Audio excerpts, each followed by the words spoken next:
This meeting is officially being recorded. So, hello everybody. Thanks for coming along. Today is actually the 5th video that we have done in all of the videos over the last few weeks. And this one is really focusing on how weight loss surgery impacts your overall mental health and your overall mental well-being as well. So what I want to talk about today is exactly that. I want to look at how it affects your mental health and mental well-being, but the types of things that you can be doing to help prevent that, help to counteract any of those issues that might be happening and might have an effect on your mental health. Everything that I do is about trying to do prevention as well as supporting people with the recovery process as well. I'm a firm believer that prevention is better than cure if we can, but at the end of the day, recovery is better than feeling like crap all the time. So recovery is definitely better than worst case scenarios and all of the wonderful stuff that comes with mental health issues. So I'm all about recovery and all about prevention, and today is covering both those topics. So let's have a look at some basics to start with. There's no point doing any of this if we don't start looking at the stats. So mental health and bariatric patients, this is a topic that's gone hand in hand for a very long time. 30 to 70% of those who are classified as obese experience some form of psychiatric disorder. What we're looking at is 16% of bariatric surgery patients have or are consulting with a mental health practitioner, but 39% of those are doing that after surgery. And if we already know that 30 to 70% of people are experiencing those issues before surgery, we're suddenly in a position where people aren't getting the support they might need before they have the surgery to help them with what the surgery is actually going to bring. 23% of bariatric candidates experience mood disorders. So this is things like 19% of those people are experiencing depression, 3 to 6% are experiencing bipolar, and 17% of people are diagnosed with BED, which is binge eating disorder. We've got 20% of bariatric patients have attempted suicide, 17% of bariatric patients have self-harmed. Seven different studies, and this is now something people are studying more and more and more. In the past, when it came to obesity and bariatrics, everybody focused on the same thing: weight loss, weight loss, weight loss, and nobody was actually looking at what really causes the weight loss. This is assumption that it's just eating too much creates the weight loss. But eating itself is an outcome of something else. It's a coping mechanism. And therefore, it's important for us to understand what's causing the need for us to have a coping mechanism that then forces us to overeat.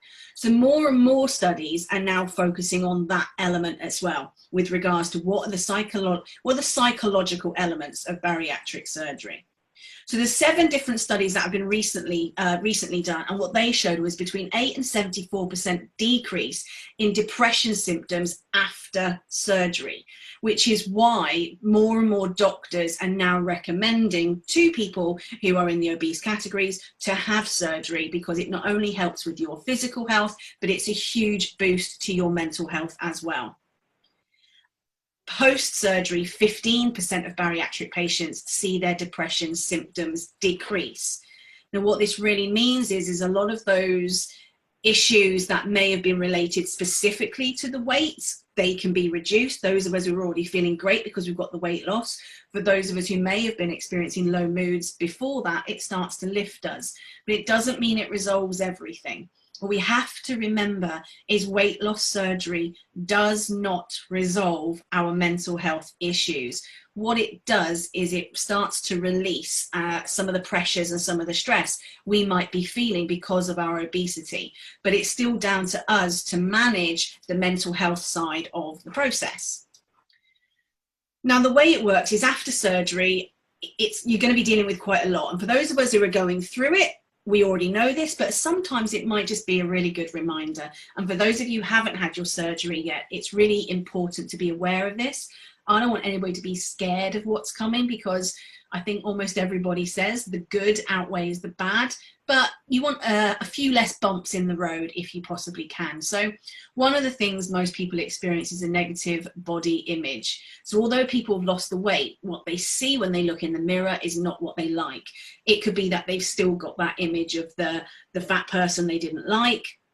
It could be that they can't see, like I can't see all the 12 chins that I'm losing. You still see the chins. It could be actually the way their body's changing, the shape of their body, the excess skin, all of these things. They just might not like the look of that as well. So a negative body image is very common after bariatric surgery. Relationship issues are also very common. And this could be something as simple as people having relationship issues prior to surgery and thinking that actually losing the weight would help with that, or confidence would help with that. It can bring new problems to a relationship because it is a bumpy road, and suddenly not being able to eat out as often or go out drinking with your partner can cause problems. Having to go through such dramatic adjustments with your family and your friends can create some major issues for you. So there can be definitely some relationship issues after surgery. We've also got potentially some issues with time management and social anxiety. So with time management, you're looking at new lifestyle goals that are going to need you to consciously focus on them for a while. So balancing your new schedule with your old life can feel very overwhelming. And I was very open about this last week. This was week 5 for me was my worst week. And this was the reason for it.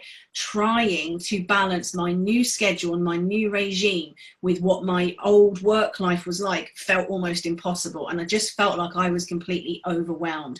And so by consciously putting a bit more time and effort into time management this week, I've started to boost that low mood that had really been dragging me down by the end of last week. And then social anxiety is very common because your social interactions can be very different. You might find that you don't want to go out and hang out with the people that you hang out with. You might be in a situation where you're scared to go to social events and social groups, just simply because you don't want to answer the questions, you don't want the judgments and all of those kind of things. And it can really be strange when you start to get noticed and have this newfound attention from people that you've never had before and you've never experienced before. And that can also, again, heighten this concept of social anxiety and being a bit fearful of being in groups.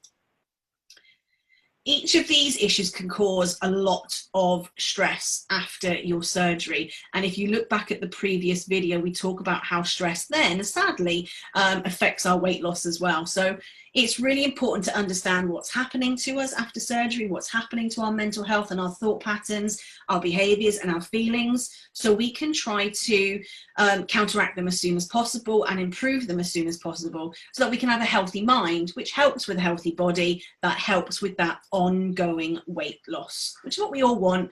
But really, it's why are we losing the weight? And we're losing the weight so we can have a happier, healthier life. Now, as I said, there's been lots of different research pieces been happening in the last few years. And in June 2020, they did an online survey using 2 of the most common psychological questionnaires. So a patient health questionnaire, which is questionnaire 9, and a questionnaire 7, which is a generalized anxiety disorder one as well.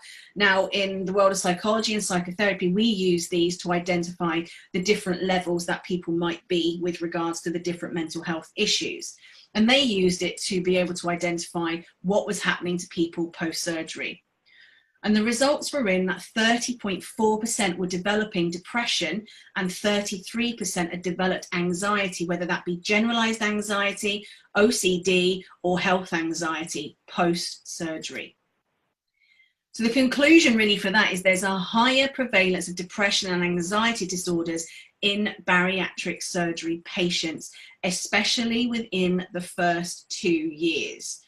And we've talked about this in previous sessions with regards to how vulnerable our mental health is after surgery because of the amount of change chemically and hormonally that takes place in the body. And in those first 2 years, we're going through such dramatic change mentally, physically, and socially.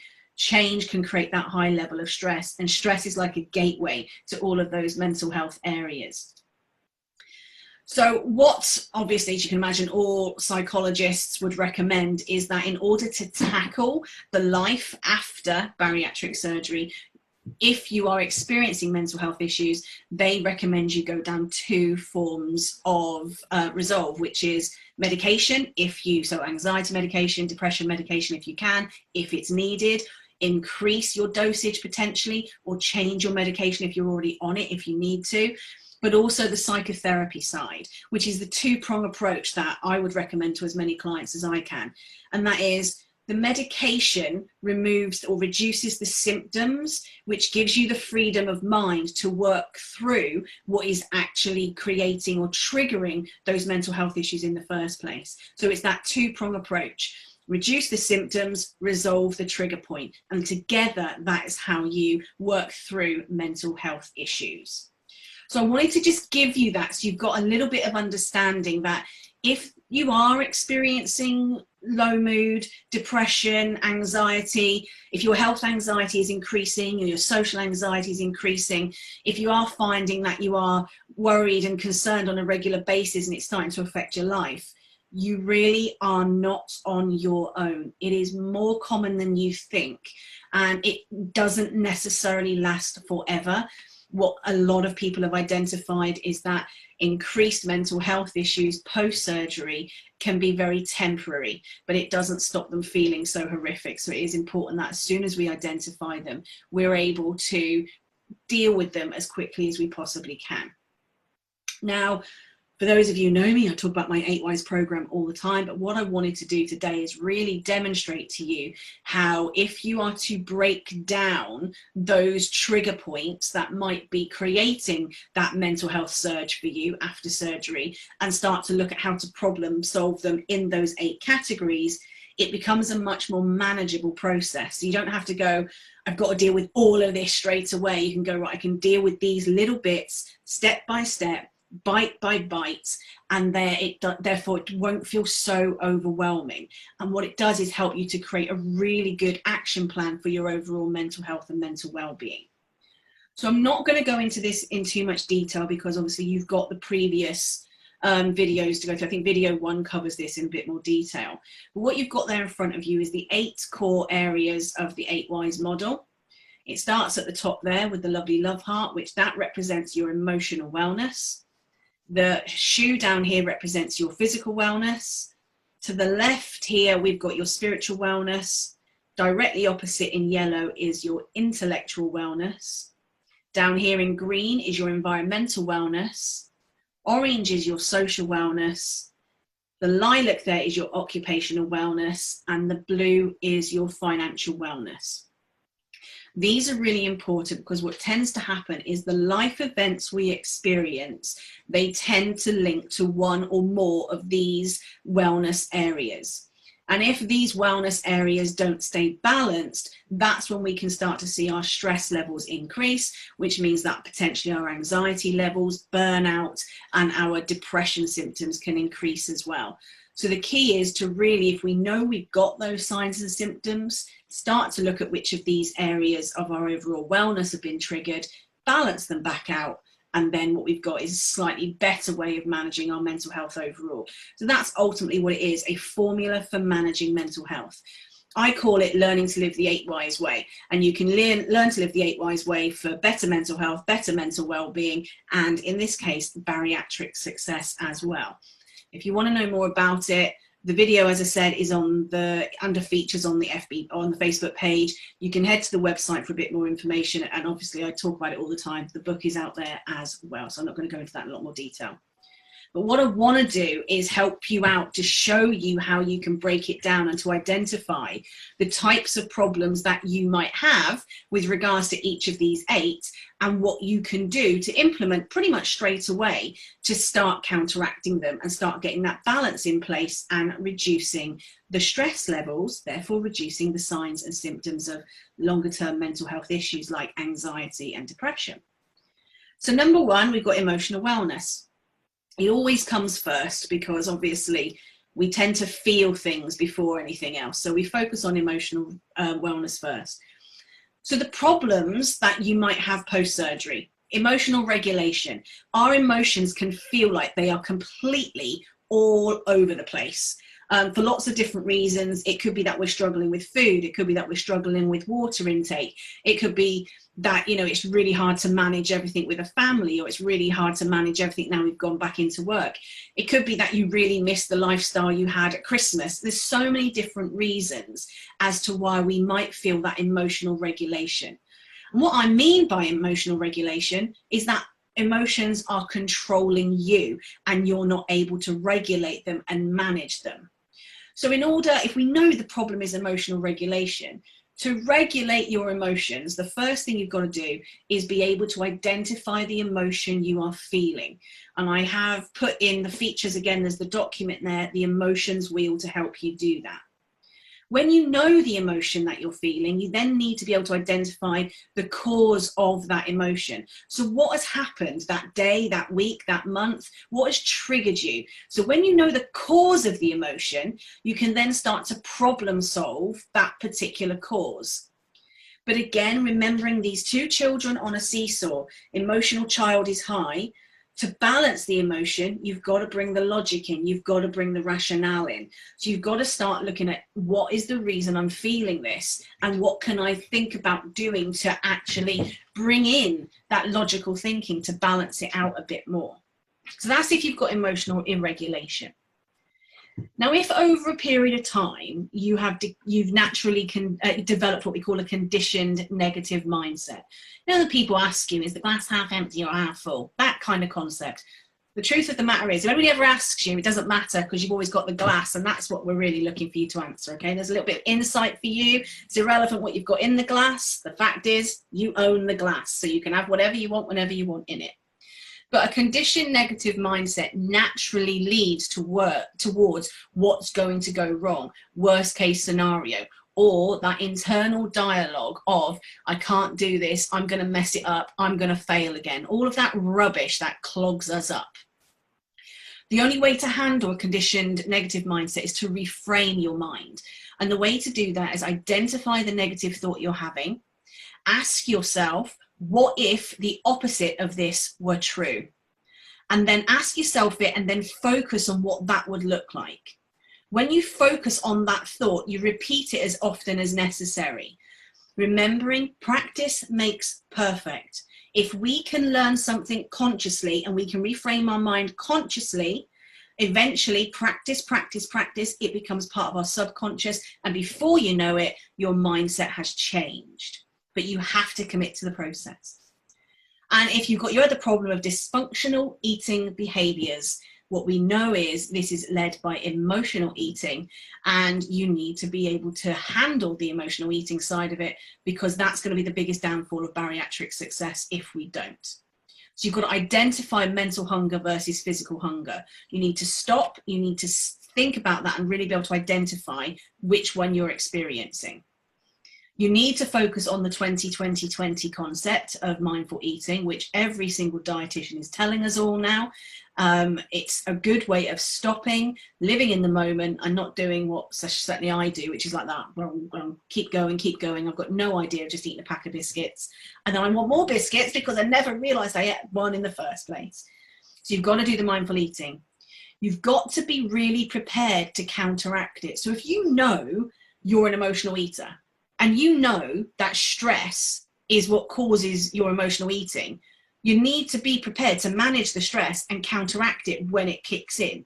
There's no point saying, oh, well, I ate it because, I suffer with stress. In the nicest way, whoop-de-doo, you suffer with stress, as does all of the other 6 billion people on the planet. The difference for you is it triggers something that makes you physically and mentally unhealthy.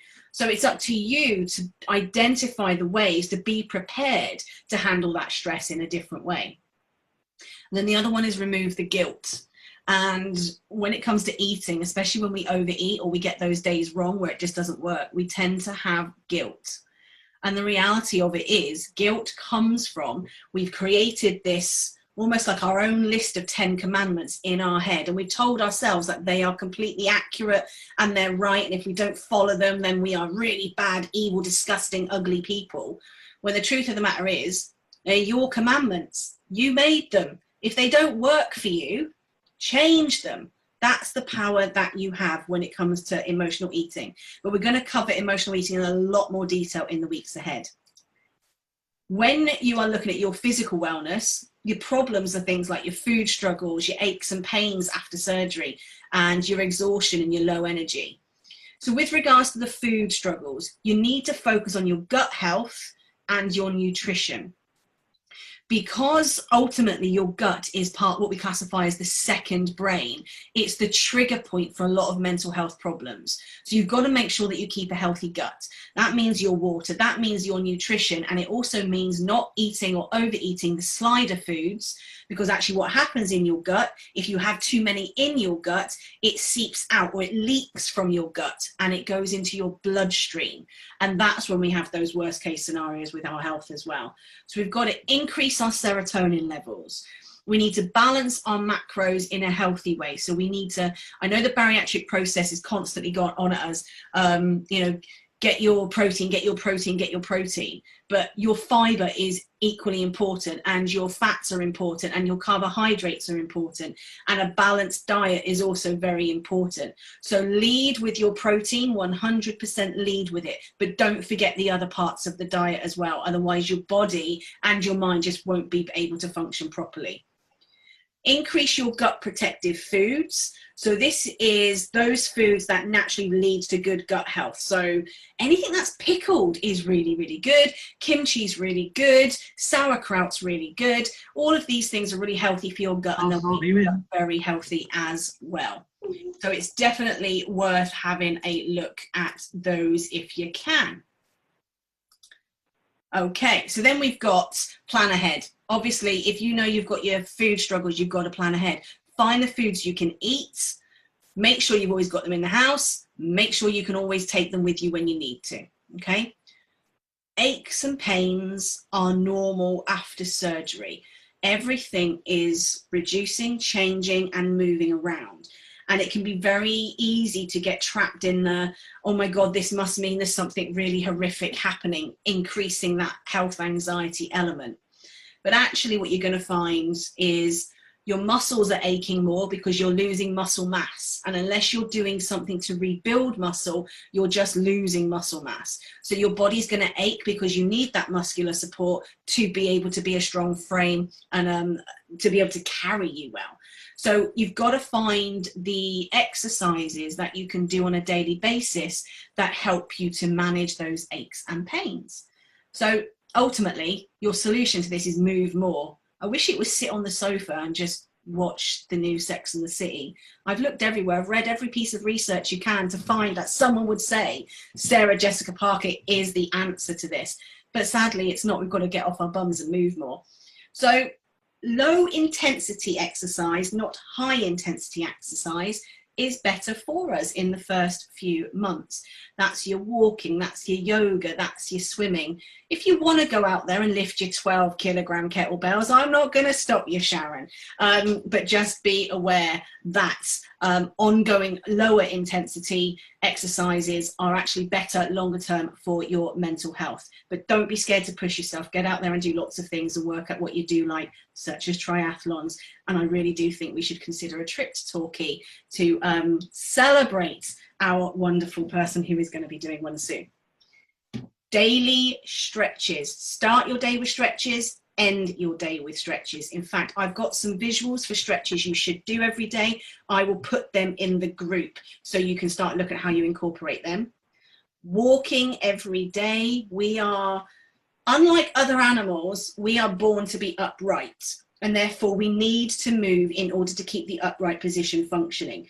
So walking every day is absolutely crucial. Obviously, they recommend 10,000 steps, but anything is better than nothing to start with. So make sure you're walking every day, even if it's just round the block. Incorporate weights for strength, because if you are losing muscle mass because you're losing so much weight so quickly, you need to rebuild some of that strength as soon as you can. And weight training is the best way of doing this. Now, I know a lot of people are freaking out with the thought, I don't want to do weight training, it puts all the weight back on. What I'm saying to you is this: weights burn more calories and they burn them for longer. So although you might actually feel like you weigh heavier, Remembering your weight on the scale represents your muscles, your bones, your blood, all of your organs, all of that. It doesn't tell you about fat loss. For fat loss, having some form of weight training in your life is better. So don't be scared of the weights. Just don't throw yourself into it too soon, and make sure you learn how to do it properly if you're going to go down that route. One of the other issues with our physical wellness is that exhaustion and low energy, because as we're identifying, we're not necessarily getting in the amount of calories that we need to function, and especially for those of us who have started some exercise. So we can feel exhausted and we can have that low energy, and that can make us feel crappy and lead to that low mood. So we've got to look at how we can re-energize. And the number one thing is improve your sleep. Get good quality sleep. And if you don't have good quality sleep, you need to focus on getting good quality sleep. You are the most wonderfully intelligent computer alive on this planet. And like every computer, it needs to be switched off, it needs to rest, it needs to do all of its reboots, and then when it comes back on, it functions brilliantly. That's what sleep is for you. So you need to be getting your sleep. You need to be able to balance how much time you rest. And a really good way of this is almost measure the busyness of your days. If you measure them, it's a really simple CPD exercise of measuring them 1 to 4. So 1 is a non-stressful day, 4 is crazy busy stress. If you've got too many 4s in the week, you need to make sure you've got some 1s in the week to balance it out. If there's too many 3s, you need to bring a 1 or a 2 in. So you've got to balance your week based on how busy and how stressful the week has been. If you have 7 days of 4s at high level stress, high level busyness, you're going to burn out very, very quickly. If you have too many 1s, you will become so, basically you lose your stimulation in life and so demotivated, it leads to that low mood. So you want to make sure that it's balanced. Ideally, the perfect world is a range of all 4. But 1 or 2s and 3s and 4s, but not the same every single day. You need to do your learning. You need to learn relaxation techniques. Yes, meditation is good. Breathing exercises are the first one to go with though. Breathing exercises, then meditation, then some form of headspace. For my clients, on my private clients, I recommend they do some form of meditation, breathing work, or headspace 3 times a day. 5 to 10 minutes in the morning, lunchtime, and in the evening. So you build yourself up, you prepare for the day, you do it at lunchtime to reduce any of the stress that was created through the first half of the day and prepare you for the second half of the day, and then you do it at night to basically de-stress from the whole day. 5 to 10 minutes. All of us have 5 to 10 minutes. We can make 5 to 10 minutes happen. We just need to find the space to do it. And worst case scenario, I tell my clients to lock themselves in the toilet for 5 minutes, put their earphones in, listen to a Headspace app for 5 minutes, and that is a really good starting position. And then we also need to learn to rest our muscles. So a PMR activity, which I put in a previous video, is good for that. A hot bath, hot bubble baths are good for that. Massage, go and get yourselves a massage if you can, and that will start to help with these as well. When you look at your spiritual wellness, I'm not going to go through all of these in lots of detail because you're going to obviously have access to all of the slides. But I just wanted to go through in a bit more detail the first 3, because the first 3 are probably the big 3. After that, you can pretty much work through it yourself. So when it comes to spiritual wellness, the 3 core problem areas we have post-surgery. Number 1, identity crisis. Who am I now? Who am I if I can't drink those pints of Prosecco now? Who am I if I can't eat out every single night of the week? Who am I if I'm not that person of a certain size, wearing those certain clothes and living my life a certain way? So we start to have an identity crisis.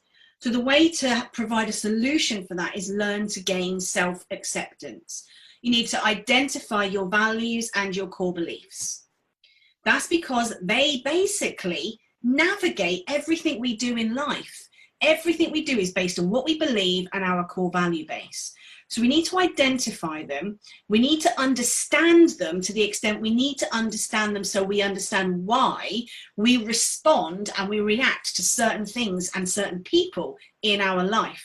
And it's usually because whatever we're experiencing if it doesn't sit with our values or sit with our beliefs, it can feel like this in our minds. It feels like there's an issue there. If you've ever experienced having a conversation with somebody and you going, I just don't feel right after that conversation. I don't know exactly what they said that's triggered me, but I just didn't like it, or I just don't like them. And it's usually because something they've said has counteracted your core values and your core beliefs, and that's the reaction it's left with you. When you know your values, when you know your beliefs, you then need to learn to manifest them into the life you're going to live, which means don't just know them, live by them, because they are ultimately the most important thing in your life, because they are who you are. They are what are guiding you. And ultimately as well, what you've got to do is just accept them. You don't have to say, I have this with a lot of my private clients, and it's always lovely. And I'll say, go on, tell me what your values are. Well, kindness to everybody, lots of love for everybody. And they come out with these wonderful ideas of what values are. And some of them, yeah, if it's genuine, great, but most of it isn't. And then when you work through it, you know, someone says, actually, no, I'm money orientated for this reason, but I don't like myself because of it. But that's your core value. And if it's a core value, it's okay. Just understand how it works for you and how it works against you, and make sure you're getting the best out of it rather than just the bad stuff. And if you do want to work out what your values are, then you can get in touch with me and I can send you some bits and pieces that will help with that. This is all a part of self-acceptance. If you can get to the stage of self-acceptance, it means that your self-esteem starts to grow a little bit more, and I will cover that in a minute. It also means that confidence starts to grow. It means your assertiveness starts to grow. You don't apologize for just being you anymore. You don't need to justify yourself anymore. You own you, and you own your thoughts and your feelings, and you own your responses. You will feel like a stronger person if you can get to that stage. Post-surgery can leave us feeling really, really overwhelmed. And a lot of that overwhelm comes from the fact that we haven't created for ourselves really strong boundaries for us to live by in our bariatric way. And we need to have strong boundaries. In order to go through this process, there are some really strict rules and regulations. And if we don't create boundaries around ourselves and the life we're living to help us with those, then ultimately we're going to constantly feel overwhelmed.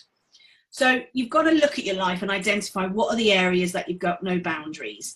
Are you that person that says yes to work all the time? Are you that person who says yes when friends ask you for something? Are you that person? Are you always the person who's giving, and not necessarily receiving the same back? If that's the case, you haven't got some solid boundaries in place, and you probably just need to put some solid boundaries in place to help you out a little bit there. So identify the areas with no boundaries, develop some new boundaries, align a new routine to those new boundaries. Routine is crucial for mental health. Humans don't necessarily like change. We will learn to adjust and we will learn to adapt. But when we're going through phases of change, it tends to be when we are most vulnerable to stress and other mental health issues. So we need to create boundaries that map to our routines, and routines that map to our boundaries to help us through that process. And the big one is, don't just write them in a planner. Don't just write them in a journal. Don't just write them and put them on your fridge. Commit to actually living your life by them. Put your money where your mouth is. If you know that's what you need to do, then do it. Because if you don't make the change, well, you're just going to go back to where you were. And I wish it was different to that, but it isn't. If you want to make positive change, you've got to move forward. The only way to move forward is to commit to new things, new processes, new ways of doing things. And another thing that we can have post-surgery is that limited self-belief. We've heard it from a few different people earlier, where it starts to kick in, it starts to trigger in with regards to, I can't do this, I failed before, there's 1% of the people it doesn't work for, I'm going to be one of that 1%. And everybody on here is so lovely and honest about how they feel about things. But that limited self-belief is just linked to your self-esteem. And your self-esteem just comes down to what your self-worth is really all about. So what you've got to do to be able to boost that self-esteem, you've got to start looking at identifying those conditions or situations that really trigger it and really trouble you. Become aware, really aware of your thoughts and your beliefs. Accept the thoughts as just thoughts and not as facts. Just because we think something doesn't mean it's true. Be able to identify the difference, that a thought has come in, okay, is it true? Have I got evidence to support it? Is it accurate? Thought is up there with that emotional link. Have I got evidence? Have I got anything that proves it? No. Boom, you've balanced out that seesaw. You've brought your rational mindset in. Always challenge inaccuracy with evidence. And therefore, if your thoughts are not factual, find the facts. Live your life by the facts. So that's just a little bit about the spiritual wellness side as well. Now, your other areas is intellectual wellness. So your problems usually with intellectual wellness are living in your comfort zone and not willing to change it, constantly being bored and therefore leading you to boredom eating or low mood, or struggling to find time for yourself, or look, and it is struggling to find time. And I appreciate sometimes that's struggling to find it because your life is so busy, and other times it's struggling to find the time because you simply don't know what to do. And either way, they can be resolved. Your solution for your comfort zone is learn to develop a growth comfort zone or a growth zone. And I'll send out some information over the next few weeks with regards to that. With regards to boredom, you've got to put in place some new learning and then put in place some new action. Get creative, get productive. You've got to actually stop yourself from being bored, because you're the only one who can stop yourself from being bored. And no time for self-care. I wish I could put this anyway. Tough. You've got to put some time in for self-care, because that's the only way you can de-stress. Therefore, it's the only way to reduce all of your risk of developing worst case mental health situations because you didn't look after yourself in the first place.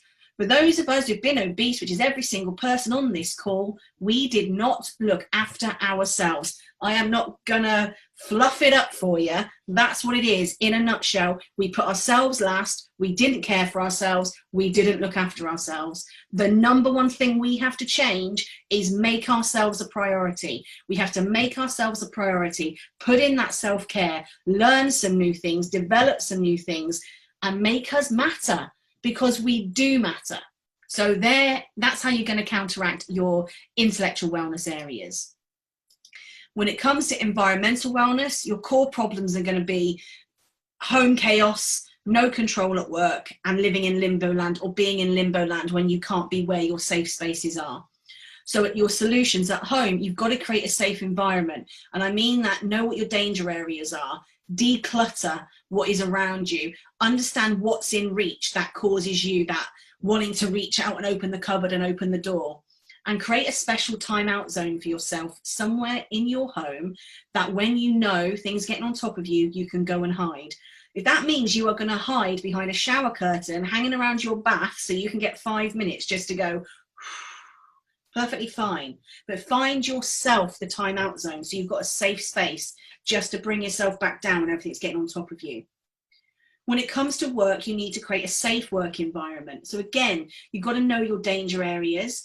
You've got to create the safe spaces. So make sure if you have got a desk in an office, that you've got all of the good stuff in your office, that you're not sat near the chocolates or in the eye line of the chocolates, all of that kind of stuff.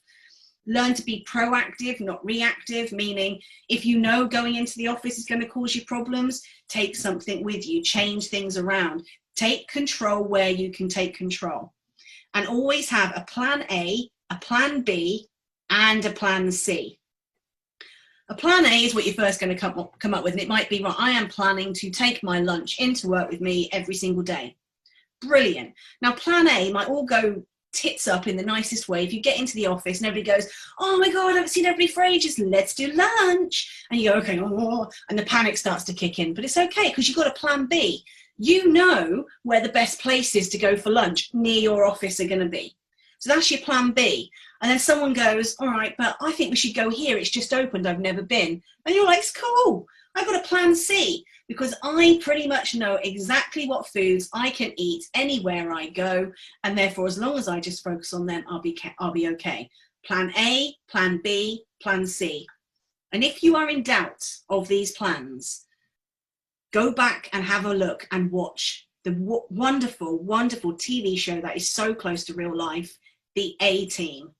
Because the A-Team never ever won on their plan A. Their plan A, it went wrong every single time. It was a brilliant plan, but it always went wrong. Their brilliant montage moments were when they were getting creative and they were putting their plan B or their plan C together, because that's what really matters. You need to be able to adjust. And if you're in limbo land, like you have to travel a lot with work, or you have to do lots of transition, or if you're going on holiday, or you've got to go and see the in-laws, or all of this stuff that happens, again, know your danger areas, develop your toolkits, pack your bags for success, and don't be scared to ask for help, ask if things can be changed, and don't be scared to share your situation. If you are in a restaurant and that restaurant doesn't provide you what you need, don't be scared to say, I have recently had surgery. You don't have to give them the details. Let them think what they want. But you've got to say, I've recently had surgery. I don't want to waste your ingredients. Is it possible that I could have this instead? Promise you, most places are going to say yes, because they still want your money. That's as simple as that is. Now, another big one is social wellness. This is when people contact me, and I get quite a lot of messages every day from people in this group, and obviously I've got lots of private clients and other groups. But the social wellness stuff is probably the one that gets most of us down the most. And it's because it's people, and people upset us, and they don't mean to, but they do. Number one problem post-surgery is not feeling that you have the support from the people that are in your life, and it's a hard one. Problem being, we can't control people. They're going to do what they want to do. They're going to think what they want to think. They're going to say what they want to say. So what we have to do is we need to counteract that. Big one is obviously support groups. So it's identify your unsupported groups and your unsupportive people. And very simply, I wish it was any easier than this, but just spend less time with them as much as you can. If they're not helping you and they're making you worse, then they're not good for you at this moment in time. So just reduce the time you spend with them.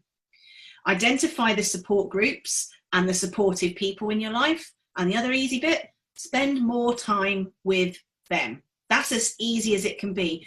We can't change what people think, do, feel, or anything else. We can just choose if we want to spend time with them. And if that's our moment, that's our power, that's our control. So just change the time around. Spend less time with those that don't bring out the best. Spend more time with those that do. There's a lot of conflicting information out there at the moment with regards to this. And if all of you belong to all of the different Facebook groups that I used to, then it can be overwhelming to go onto a Facebook group at the moment and be asking all of these questions, and 25,000 different people are responding with 25,000 ways of doing stuff. And everybody's so very, very supportive and opinionated in the way they wish to share their information sometimes. So what you've got to be able to do is identify the difference between accurate information and simple hearsay. So identify the accurate sources of information. So when it comes to food, that is your dietitian. When it comes to surgery and how you heal after surgery, that is your surgeon. If it's with regards to how you're feeling, your mental health, it is your therapist. Focus on the people who give you accurate information. The hearsay is different people picking up different bits of information from all of these different sources, and it just gets all kerfuzzled is the word of the day. And for those of you who've been on yo-yo diets for an entire lifetime now, that tends to be where our heads were at before surgery, confuzzled with what we should and shouldn't do. So we don't want this process to be that as well. So identify accurate sources of information. Identify sources of opinion, not fact, and remove the opinion, not fact sources out of your life. If that means leaving Facebook groups, if that means scrolling past things, if that means not talking to certain people, then do right by yourself. Put a boundary in place for yourself and actually say, no, I only want factual information. And record the accurate source and the accurate information you receive. Because then if you want to be supportive of other people, you know where to point them. You know what direction to point them in so they can also have accurate information and not be bombarded with the hearsay information and the opinions. One of the biggest things an awful lot of bariatric patients worry about is the opinions of others when it comes to letting people know that they've had the surgery. And we know, okay, a lot of people don't like the idea of this surgery. So what? So what? I don't like a lot of the things in the world, but we don't need to share it. You need to identify a way for yourself to share your story with who you want to in the way that you want to. And if there is a big blocker there for you, have a think about, identify what that exact fear is. What are you really worried about them saying, and what does that mean? Always find a way of preparing a comfortable answer for yourself. If you don't want to say you've had surgery and someone says, oh my God, you look amazing, how have you done it? There's nothing wrong in saying the truth. I had to really focus on what I was eating. I've had to move more, and I've had to change my lifestyle. That is all 100% accurate. They don't need to know that someone has been inside your body and changed some stuff around. It's not like you walk up to some stranger on the street and go, you look good, tell me about your bowels. No one asks, you don't do that to people. So you don't have to tell them what's going on with your stomach area. It is your private bits. If you want them to be private, you don't have to share it. And if you don't feel comfortable sharing it, then find a comfortable answer for yourself. And prepare an end statement. So if you are willing to share your story, and you know by doing that you are going to get a very specific response, prepare an end statement. So I share my favorite one all the time when people say, oh, bariatric surgery, oh, you cheated then. And I get pumped up, and I always go, cheated? My life and my health is not a game. If yours is, then I feel sorry for you. But mine is a lifestyle choice, and a healthy lifestyle choice. Boom, drop the mic, walk away. I'm a winner. They remain a dickhead. Okay? So ultimately, you've got to end the statement. You have to take the power. You have to take the control. They can think what they like, but you know why you did this, and you know damn well this is not cheating. This is probably the hardest thing that any human will ever have to go through with regards to weight loss. You're not cheating, and you don't need to justify it to someone who just simply doesn't know and doesn't understand. And to do that, you have to probably learn the biggest one of them all, is to be assertive. It is okay to upset people sometimes. It is okay to go, no, I'm not having it anymore. It's okay to say no and remove yourself from a situation, and it's okay to no longer be a doormat or somebody that is easy to walk over or talk into things. You don't have to be that person if you don't want to be it. Sharing your story, it's your story. You choose how to share it. You choose who you want to share it with. People's thoughts, their opinions on it, it's not going to stop your journey. So don't give them the power. Ultimately, that's what that comes down to. When it comes to your occupational wellness, this is all about what's happening in work. So we know problems, work-life balance, struggling to meet our own personal needs. You know, we've been working from home for ages. Brilliant. And we've set up all of these new routines. Or like our lovely Raquel, whose job is insane and she's constantly over bodies that are open. It's not like she can eat her tuna salad there. We've got to really think about how we are going to meet these new needs, bariatric needs within the workplace. Or we've got the situation of low energy because of the lack of everything that's going in the body that can cause us lack of concentration, which can then affect our productivity. When it comes to work-life balance, health first, always health first. I'm not going to tell you how to do that. It's on the screen in front of you. Health first.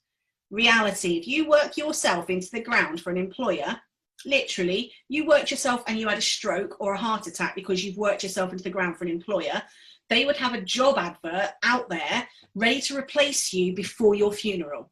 That's how much you mean to every employer. That's not because they're bad people, but because that's how it's a business. It's not an emotional individual. So therefore, you've got to put your health first, because with all the best intentions and with all the lip service they will give you, they never will, because it's not their role. You've got to do it for yourself. If you're struggling to meet your bariatric needs because trying to map the two together is hard, you've got to be assertive and put your own needs first. Map your bariatric routine to your work routine. And this is what I'm having to do right now. So I was a right proper whinge bucket about my stuff last week, because I was really struggling to match my bariatric routine to my work routine. And I was like, oh, the world's against me. Oh, woe is me. And I went down this whole rabbit hole of it, and I was proper miserable. I was at proper like, ugh, nobody wanted to see me on Friday, honest to God. If I could have got my hands on like a big block of Cadbury's, I was there like that. That's how I would have done it. And then I realized they're my routines. I can do whatever I want with them. I can change things around if I want. And that's what I'm learning to do this week. So you've got to be able to put your own needs first, map your bariatric needs to your work routine, have those conversations with your manager and your HR teams if you need to. Check in with yourself throughout the day to make sure those routines are actually where you need them to be. Prepare, plan, and then prepare again. Nice and simple. Low energy, the only way to deal with it, you've got to get your water intake in. Hydration is absolutely crucial. Don't wait to the end of the day to get your water in so that you can tick it off on My Fitness Pal later. Most importantly, get it in the morning. That will feed your brain with all the water for the rest of the day. Eat regular as often as you can, and eat clean as often as you can. That simply means as limited horrible processed food as possible. And I know with what we're going through now, the processed stuff that's on the shelves is a lot easier than having to cook 4 prawns and half a piece of beetroot. I know it's not easy, but the processed stuff, when we're already got low energy and poor concentration, just makes it worse. Meditate, headspace 2 to 3 times a day, as I've already said, and reduce and remove your stimulants, coffee, sugar, as much as you can, because they don't actually help your brain. And then financial stuff, problems post-surgery, financial stress, increasing bariatric costs, and what are the essentials now, because your essentials change. So you need to understand money, and you need to understand the core stress triggers of it for you. You need to find the new cost of living the bariatric way, because there are new things you need to take into consideration that you would never have taken into consideration before, like protein shakes, protein waters, vitamins, different flavor vitamins, different trying of vitamins. I'm going to try 20 different vitamins to find the favorite vitamin, etc., etc. There's going to be new costs. And then you've got to start to identify what the new essentials are and what the beneficials are. So if you need to start spending more money on different things, because that's now a new essential, such as, for example, a gym membership, then you need to start looking at that. This means things like budgeting and all of that kind of stuff. And if you have never budgeted before and this is something that you want some support with, then definitely get in touch with me, because I've got some documents and stuff that can help you with that. And I can put you in the right place for getting some support with that. Once upon a time, when I was a student, I know I've got the face of an angel, but I used to work in debt recovery. That's what I did. I was that horrible person on the phone that would ring up and say, you haven't paid this, so you have to pay now. I never said it like that. But I used to spend most of my time doing financial plans for people to help people be able to get out of the debt or just re-budget so that they could actually have more of an income stream. So I've got some tools that I can send you if you need them. But that is a way of looking at how all of the different types of problems that can happen post-surgery, if you just looked at them and go, oh my God, I've got all of them, it's really difficult to manage. But if you can break them down into these smaller problems that are a little bit easier to resolve, then actually you're back in control of the situation. It's not so overwhelming. As I said, that's what I call ultimately living the 8 wise way, allowing yourself to take something big, break it down into 8 bite-sized chunks, understand how those 8 areas are affecting you, and problem solve them one by one. And like I said, if you go to my website, there's a load of free tools there. There's loads of free assessments and stuff there that you can use. But ultimately, what we know post-surgery, the bariatric process affects our emotional wellness because we become incredibly emotional. We become almost irrational with our emotions. We know it affects us physically because our nutrition changes, our energy levels change. Physically, we've changed. We're either functioning in a different way, or we've got, you know, 1/3, 2/3 less of an organ, or there's something restricting it quite dramatically. We're either strangling the organ, cutting the organ away, or completely saying, you're not my friend anymore, I'm going to bypass you. That's what the surgery's done. So we know there's going to be affecting our wellness there. We know it starts to affect who we are as a person because we are changing, and it's all for the good, but change can be difficult, and we need to really reconnect with who we are. It changes our life, and it can feel like suddenly the life we had before is dead and we don't know what to do with ourselves, and that can become very boring for us. So we know we've got to sort that out. We know that our safety zones need to be looked at, so our environmental wellness is definitely affected. So we need to create those safe spaces for us so we can be successful in this process. We know not everybody is supportive. It is what it is, but some people are going to surprise you and offer you more support than you ever realized. So it's find those support systems. we can't, you know, unless we're all lucky enough to win the lottery this weekend and give up work, then most of us have got to work every single day. So we've got to find a way of making sure that work aligns to the new lifestyle. And we've got to make sure that financially we don't just commit to paying for surgery, for example, if that's what we've done, but that we can actually do all the rest of the bits that come with it afterwards as well. So we know the surgery affects us on all 8 levels, so we need to be able to counteract it in all 8 ways as well. It means checking in with yourself regularly. And by checking in with yourself, it means know your 5 signs, know if your personality has changed, know if you're becoming agitated, know if you're becoming withdrawn, know if you've got poor self-care and hygiene, and know if you've got those feelings of hopelessness. That is telling you that your mental health is taking a dip. And when it comes to your mental health, there is no black and white. It's a continuum. You will constantly be swinging between these 5 areas. If you think about average, we should be surviving, and they're the types of thought processes or symptoms we might experience when we're surviving. Ideally, what happens if we're checking in with ourselves regularly enough, surviving and struggling is as low as it should ever go. And as soon as it gets low, we should then be able to implement strategies that pull us up to thriving and excelling. And because we want to feel all these wonderful things underneath thriving and excelling. But if we're struggling and we really do end up going into crisis, then we really need to look for help and get help. Anybody who is feeling that they are in crisis definitely 100% needs to go and get support from a counsellor, some form of therapist. So either speak to your doctor or get in touch with me, and I will be able to point you in the right direction of those types of things in your area if that's what you need. But ideally, if you're checking in with yourself regularly, you're checking those previous 5, and then you're really seeing, where am I on the continuum? Where am I swinging? What do I need to do to bring me back into the green? And then I always say it's about making sure that you are putting yourself in credit. And credit simply means commit to developing your own post-surgery stress management toolbox, because that's what's going to help you reduce all of those other mental health issues. Recognize any changes in your thoughts, in your feelings, and in your behaviors. Experiment and find the best coping strategies and self-care plans for you. There is no one size fits all. It really is about personalizing something that is for you. You are fabulous, wonderful, and unique, and therefore you need to have something that works for that fabulousness.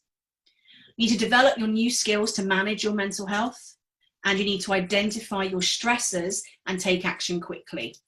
And for me, most importantly, talk to someone early on if you need to. Don't wait until it gets to worst case scenario. Get the support that you need sooner rather than later, because like I said, if you can, prevention is better than cure on those worst case scenarios. So very much to summarize, many pre-surgery candidates will experience mental health issues. That's what that's just simply how it is. Obesity has a strong connection to mental health. Mental health issues post-surgery can increase. Studies show that mental health symptoms can also reduce after surgery as well. So you've got to be aware, which is why you need to check in with yourself to see which category you're falling into. Medication and psychotherapy are recommended for mental health support post-surgery. You need to check in with your mental health regularly. Don't just focus on weight loss. Ultimately, who wants to be a skinny, miserable person? And being skinny and miserable should not be your goal. Healthy, happy, fabulous, that's your goal. And ultimately, it's your mental health, so it's your responsibility to look after it. And here's all my usual stuff. For those of you who don't know, that's all the books. That's all the books I've got out there. You can go to the website if you want any of them. I'm not going to do the hard sell. They're fab, they look pretty, blah. That's my hard sell there. So more importantly, what I did want to talk about is a giveaway that I would like to do. Well, I'd actually like to do it in February. So this is what my plan of action is in February. I want to be able to deliver 2 courses, okay? Course 1 is to do a live 8 Wise Ways course. So I deliver 8 Wise Ways courses, and I want to adapt it slightly, and I want to do that as 2 pilots, and I want to offer it out to you guys. So 8 Wise Ways, the course, it's 12-week modules delivered live and recorded on Tuesdays at 8 p.m. There is both the theory of all of the 8 Wise stuff plus the practical resources that you need, and there's a private group as well, and I plan to go live with this on the 1st. if this sounds like something you would like to do, normally I would charge £1,500 per person for this course. And if you are in this group, I'm offering it to 10 people as a pilot for free. 100% for free. So you'd get all of the weekly modules, you'd get access to the group, you'd get all of the stuff that you need, and it would literally take you through the entire process to make sure that you can improve your mental health and well-being with regards to whatever area of your life you want to. The only thing I'm asking, if this sounds like something you're interested in, the only thing I'm asking is that you can commit to all of the modules. That's because the book and the journal together actually create the workbooks for the course, that you just need to buy yourself them. But that's about 20 quid approximately. So the 20 quid is all you'd have to pay.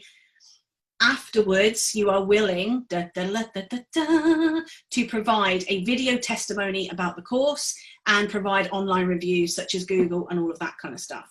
So that's if you want to do, if you're interested, that's a live course where I would do this type of thing on a weekly basis with you on a Tuesday evening at 8 o'clock.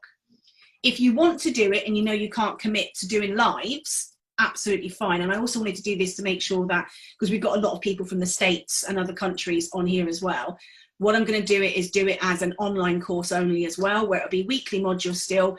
They'll all be delivered via video and they'll be uploaded every Wednesday. And again, theory and practical, private stuff. Normally that's about £1,000, and I'm going to do that again free. And because it's by video, it's be for 20 people. So I'm looking for 10 if you want to do the live and 20 if you want to do video only.